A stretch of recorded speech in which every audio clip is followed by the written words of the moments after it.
Border Gavaskar trophy இப்போ முடிஞ்சிருக்கு. இது முடிஞ்ச உடனே இந்தியாவோட கோச் கௌதம் கம்பீர் ஒரு ஸ்டேட்மெண்ட் விட்டுருக்காரு. Every one should play domestic cricket அப்படிங்கிற ஒரு ஸ்டேட்மெண்ட் விட்டுருக்காரு. எல்லாமே டொமஸ்டிக் கிரிக்கெட் கண்டிப்பாக விளையாண்டே ஆகணும் அப்படிங்கிற ஒரு ஸ்டேட்மெண்ட் விட்டுருக்காரு. ஸோ இந்த ஸ்டேட்மெண்ட்டை கரெக்டாக இம்ப்ளிமெண்ட் பண்ணால் ஃபியூச்சரில் இந்தியன் கிரிக்கெட் டீம் வந்து ஒரு வேறு லெவலுக்கு போகும் அப்படிங்கிறதுல எந்த விதமான மாற்று கருத்துமே கிடையாது.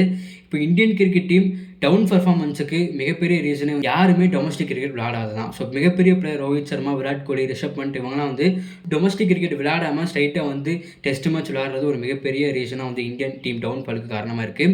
எக்ஸாம்பிளுக்கு நீங்கள் வந்து பெரிய பெரிய கண்ட்ரி எடுத்துக்கிட்டீங்கன்னா, ஆஸ்திரேலியா, இங்கிலாந்து இதெல்லாம் எடுத்துக்கிட்டிங்கன்னா எல்லா பிளேயருமே வந்துட்டு டொமஸ்டிக் கிரிக்கெட் விளையாண்டு தான் வந்து அவங்க பர்ஃபார்மன்ஸ்லாம் நல்லா இருக்குது. பட் இந்தியன் டீமில் வந்துட்டு ரோஹித் சர்மா, விராட் கோலிலாம் எப்படி போய் டொமஸ்டிக் கிரிக்கெட் விளையாடுவாங்க அப்படிங்கிற மாதிரி வந்து பேசுகிறாங்க. ஸோ இதெல்லாம் வந்து கண்டிப்பாலுமே எல்லாமே டொமஸ்டிக் கிரிக்கெட் விளையாண்டா மட்டும்தான் டெஸ்ட்டில் வந்து இந்தியாவோட பர்ஃபார்மன்ஸ் வந்து நல்லாயிருக்கும். ஸோ சாண்ட்ரீசன் வந்துட்டு யாருமே வந்துட்டு டொமஸ்டிக் கிரிக்கெட்டில் ஏகப்பட்ட பிளேயர் வந்து நல்லா பண்ணுறவங்க டெஸ்ட்டில் இருக்காங்க. ஸோ அவங்களாம் விட்டுட்டு ஐபிஎல்லில் ஒரு சீசன் நல்லா பண்ணால் அப்படி டக்குன்னு வந்து இந்தியன் டீமுக்கு எடுத்துகிட்டு வருது ஒரு மிகப்பெரிய இன்னமும் டொமஸ்டிக் கிரிக்கெட்டில் டெஸ்ட்டில் சூப்பராக பர்ஃபார்மன்ஸ் வந்து பண்ணிகிட்டு இருக்காங்க. ஸோ அவங்களாம் வந்து யாருமே எடுக்க மாட்டாங்க.